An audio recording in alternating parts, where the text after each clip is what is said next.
never believed that a painting could hold anything more than colors, imagination, and the artist's soul. But I was wrong. Some paintings carry more than creativity. Some carry hunger. And the one that found its way into my life, it didn't just look back at you. It fed. My name isn't important, because ever since that painting entered my life, I'm no longer sure who I am, or if I'm even still alive. This story begins 3 months ago when my cousin Arun called me with an excitement I hadn't heard in years. He ran a small antique shop in Penang, mostly selling dusty clocks, old coins, used furniture, nothing special. But that night, his voice was trembling. "Bro, I found something crazy. Something valuable. Maybe the biggest thing in my shop." I thought he meant money. A rare artifact. Something you wanted help identifying. But when I reached the shop that night, I knew something was wrong immediately. The lights inside were flickering. The air felt heavy and cold, like the temperature dropped the second I stepped in. Aaron stood behind the counter, sweaty, pale, and breathing hard as if he had run a marathon. He didn't look excited anymore. He looked terrified. "Where is it?" I asked. He pointed to the back room. His hand was shaking so badly that I noticed it instantly. "Bro, don't look at it for too long." That was the first warning. And like all idiots in horror stories, I ignored it. The painting sat on a wooden chair, wrapped in an old, decaying cloth. The cloth smelled rotten, like something died inside it. "Where did you get this?" I asked. "Estate sale," he whispered. "The owner, he committed suicide. The family said the painting was the last thing he stared at before he died." I laughed. Arun didn't. He slowly unwrapped the cloth. And bro, I swear the moment the last piece of fabric fell away, I felt something move in the air. The painting was of a woman, tall, slender, with long black hair covering half her face. But the remaining half, bro, it didn't look like paint. The skin looked moist. The eye looked alive, like it was reflecting the dim light and adjusting to focus on me. I took a step back. "Bro, what the hell is this?" Arun swallowed. "I don't know, but the auctioneer refused to take it out of the house. He told me to carry it myself. He never even touched it. That's when I knew something was off. I forced myself to look again. The woman in the painting wasn't standing normally. Her neck was slightly bent, like she was listening to something. Her lips were slightly open, like she was mid-breath. And her hand looked blurred, as if it was caught in motion. Paintings don't move, but this one felt like it just finished moving right before I looked. Something in my chest tightened. "I think the artist used real materials," I said. "Maybe animal parts, or some experimental technique." "No," Arun whispered. "It changes." "What?" He pointed at a Polaroid taped beside it, showing the same painting, but the woman's hair was different. Her head was slightly tilted in another direction. "You took this today?" I asked. He nodded.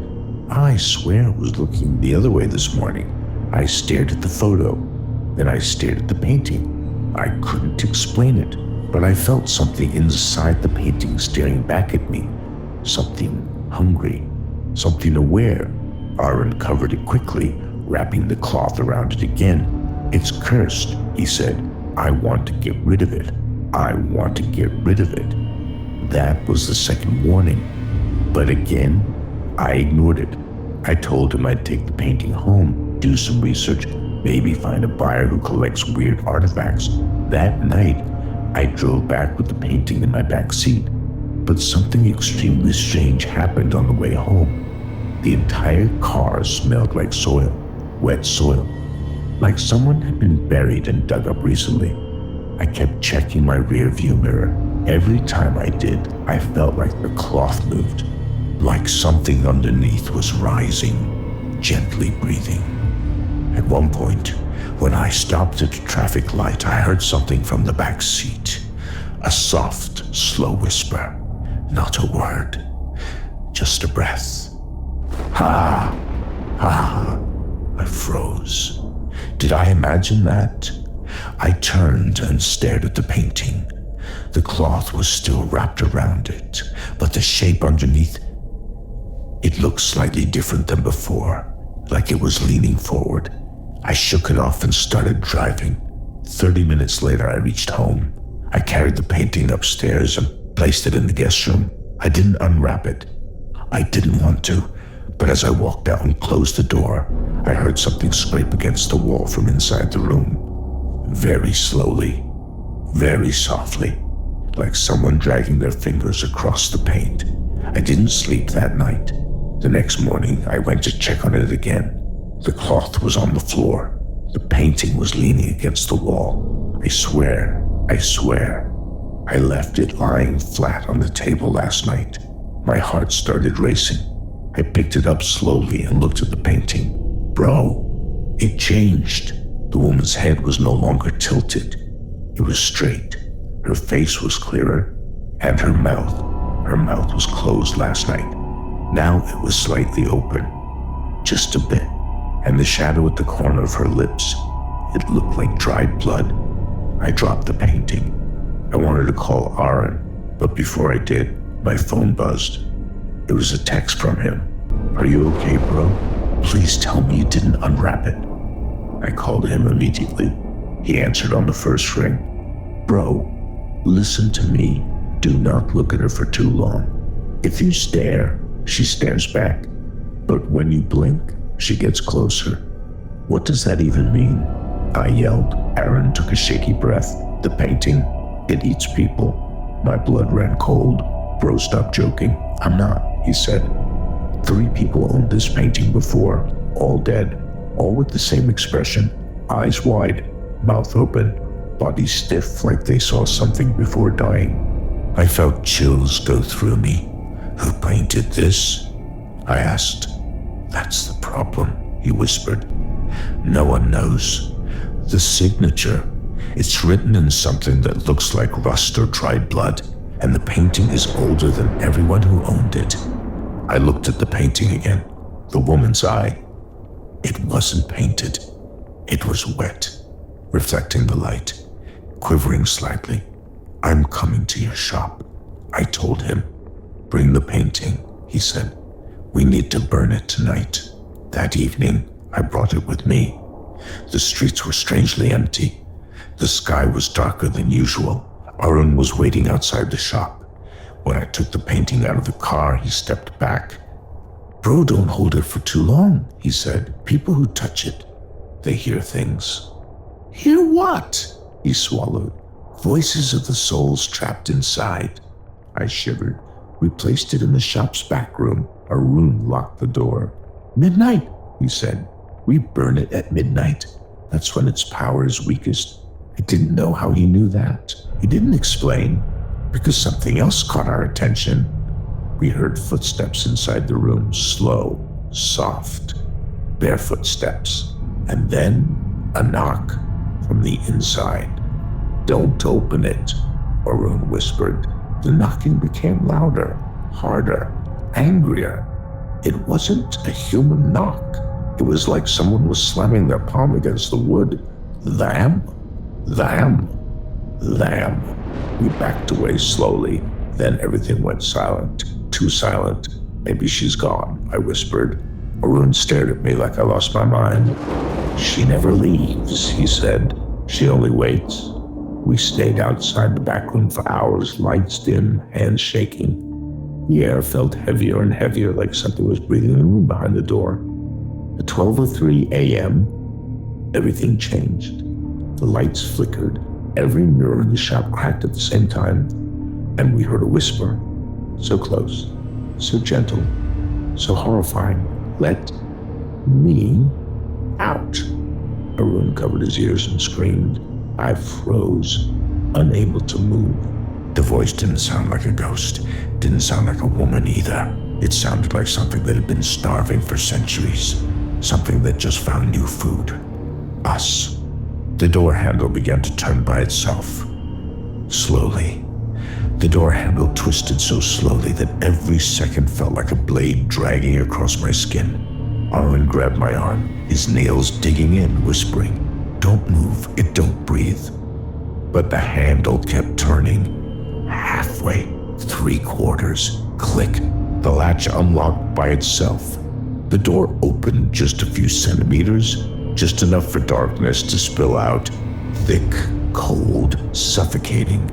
The kind of darkness that looked alive. My legs trembled uncontrollably.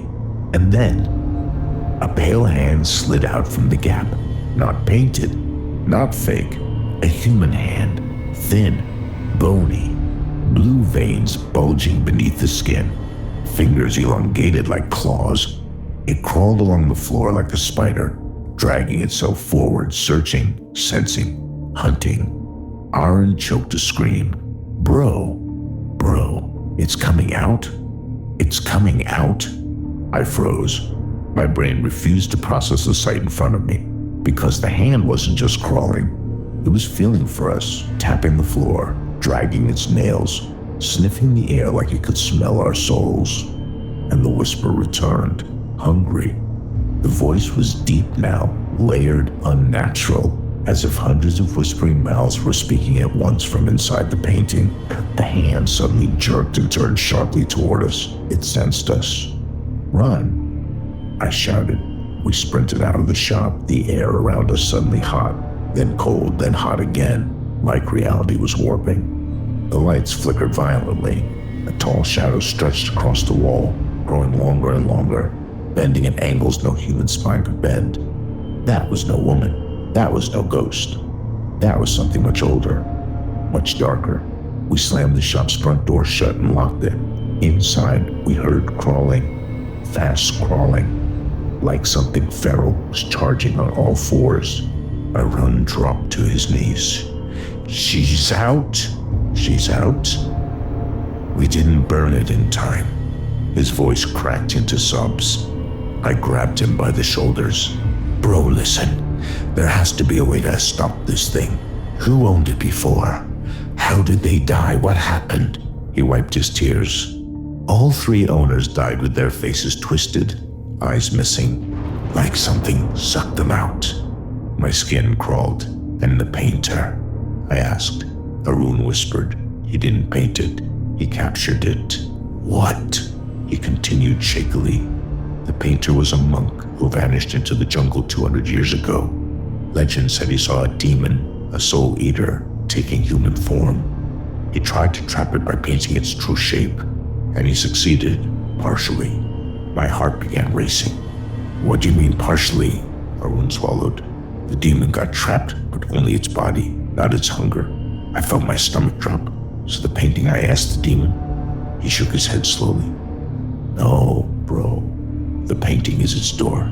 The crawling stopped inside the shop. Silence. That was somehow worse. Arun slowly reached for the keys. We need to finish what the monk couldn't. We burn it, no matter what we see inside. I didn't want to go back in. Every instinct in my body screamed to run, but something else was happening. As we approached the shop entrance, the glass shook. Something inside was moving quietly. Something big. Bro, I whispered. Do you hear that? Arun nodded, trembling. It was breathing. Slow, deep, monstrous breathing. We stepped inside, staying low. The shop was darker than before. Every object, every shelf, every corner felt distorted, twisted as if the shadows were melting. And then we saw it. The painting no longer leaned against the back room door. It was standing upright in the center of the shop. How did it move? There was no stand, no support. It simply floated gently, as if held up by invisible hands. And the woman inside, she wasn't inside anymore. The canvas was empty, blank space where she once stood. But something was moving behind the canvas, pushing against it like a creature trapped under skin. A face pressed forward, then an arm, then long strands of black hair sliding out of the frame.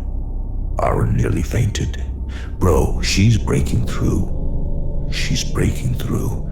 The woman stepped out of the painting, her limbs cracking and twisting as she unfolded herself, her joints bent backwards, her head hung sideways, dangling like it was broken, and her eyes, bro, they were hollow, completely hollow, but inside the hollowness, something moved, something alive, souls, thousands of tortured souls swirling inside her empty gaze. She opened her mouth, a black void that stretched far too wide, and whispered, "Feed me." Arun dropped the lighter in fear. The creature snapped its head toward him instantly. She could see fear. She could smell it. She crawled toward him at unnatural speed, her limbs clacking on the floor like bone hitting wood.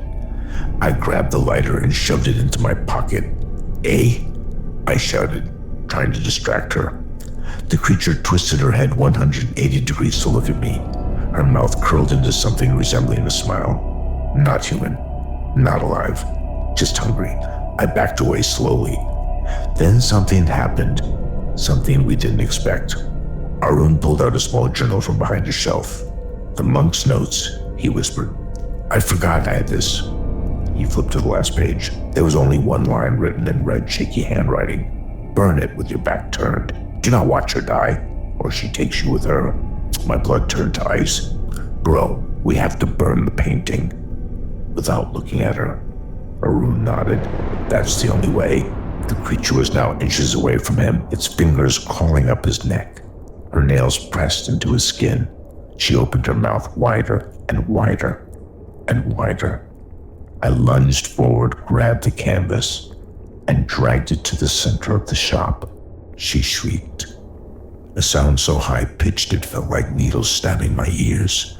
She spun toward me, her neck snapping loudly. Her hollow eyes locked onto mine. I forced myself not to look at her again. "Or run. Turn around," I shouted. He did. I flicked the lighter. A small flame sparked. The painting started to tremble violently in my hands. I held it tightly. The flame touched the corner of the canvas. Immediately, a scream exploded from inside it. Not one voice.